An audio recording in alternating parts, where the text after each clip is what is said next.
Hello and welcome to Jason Albert TV. I'm Jason Albert, and in today's video, I'm going to show you how to get a job, but not just a job, any job. It's Jason Albert TV, the best videos on the internet you haven't seen. Jason Albert is so talented, I'm sure you'll agree. And if you don't, then you're an idiot. Everyone needs to work, right? You need to work. You need to work so you get paid. You get paid so you get paid for the things that you need to survive, and you survive because that's all there is. The question is, how do I get a job? Well, as someone who has had jobs in the past, I've got the credentials to show you how to do the same. First, what you need to do is you need to identify a job. Any job. Doesn't matter, pick one. What I recommend is picking a job that's open, right? So someone's looking for someone to do a job. Those are the types of jobs you want to pick. So you might want to go onto a job board and start scanning through and then just, boom, pick any of those jobs. Now, once you've identified that job, look through the job description and then take your resume and make sure that the resume directly reflects the job description. Let's say the job description says that you need 4 to 5 years of experience with A, B, and C. And your resume says that you have 1 to 2 years of experience with D, E, and F. What you want to do is you want to change your resume to reflect that. So erase the D, E, and F and input the A, B, and C. Adjust the years of when you did that experience so now it reflects the 4 to 5 years of experience. And kind of do that throughout with every item on the job description. Now, the best thing that you can do is just take the job description and copy and paste it directly onto your resume, making your resume the perfect match for that job. Once you have your resume and it's a perfect fit for that job description, apply to the job. Now, because your resume is the perfect fit for that job, you will most likely, almost guaranteed, get an in-person interview for the following day. Interview time. Oh no, but what do I wear? It doesn't really matter at all. Keep in mind, it's not the clothes that make the man, it's the poor people overseas that make the clothes.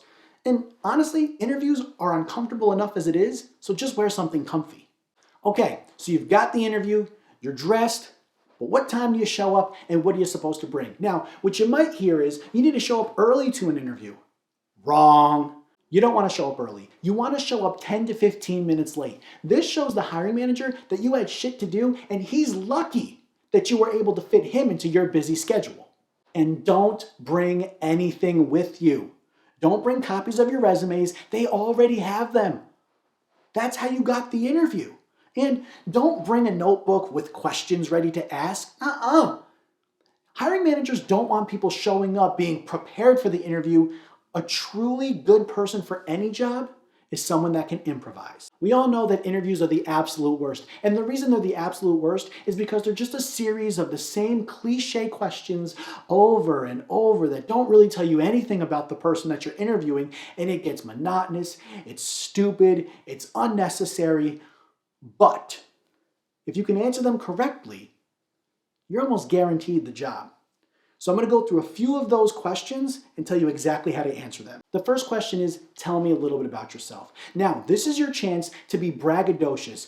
Build yourself up while bringing others down. Always do direct comparisons. Maybe you want to say something like, at my last company, I did this, and I destroyed my coworker so-and-so because he just couldn't handle it, and I'm the best employee they ever had. You can even go back to maybe high school or middle school and talk about how you defeated some of your classmates, but you want to make sure that you put yourself on top of everyone else. And when you talk about your accomplishments, don't give credit to managers or to teammates or anything like that. Focus in on what you did and take credit for as much as you possibly can. Even if it was a team project, no, it was a me project. And don't even do this. Say me confidently. Now, the next question is almost always, what's your greatest strength? And there's only one way to answer that question. So get out your papers and your pens, okay? And write this verbatim, okay? When someone asks you, what is your greatest strength? This is the only answer you give. My greatest strength is that I have no weaknesses. Right? Because you know that the very next question is, well, what's your greatest weakness? Am I right? This way you kill 2 birds, 1 stone, move on. Now, obviously, at some point, they're going to start going through your resume and asking specific questions about the resume. Anytime they reference the resume or your work experience from the resume, you simply just say, "See resume." Okay? Because that's going to indicate to them that the answer they're looking for is already on the resume and they'll move on. Another question they might ask, "Why do you want this job?" Simple answer, to make money. That's all you say, to make money. Don't go into all these things, a passion, and this is what I've always wanted. It's all BS. We already discussed the reason for the job. Job, get paid, pay for the things you need to survive, survival, that's all there is. You need the job. Why do you want the job? To make money. End it off, period. Another question they always ask is, why do you want to work for this company specifically? Who knows? You didn't do the research on the company. You are here because they said, hey, come in for an interview and you need a job to get money. You didn't research it. You have no idea what the company does, how long it's been around. You don't even know what industry it's in. So this is the way I always answer it. What I do is when that question comes, I always turn it back around to them and I say, well, why do you like working here?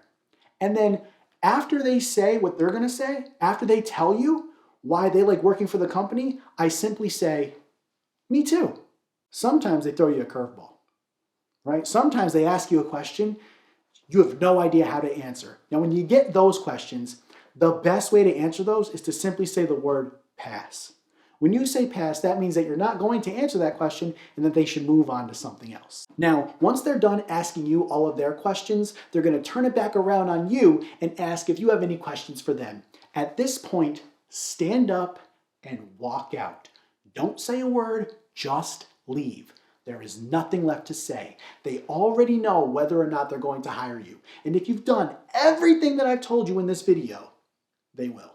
Now, they're going to offer you the job. And once they offer you the job, don't accept it right away.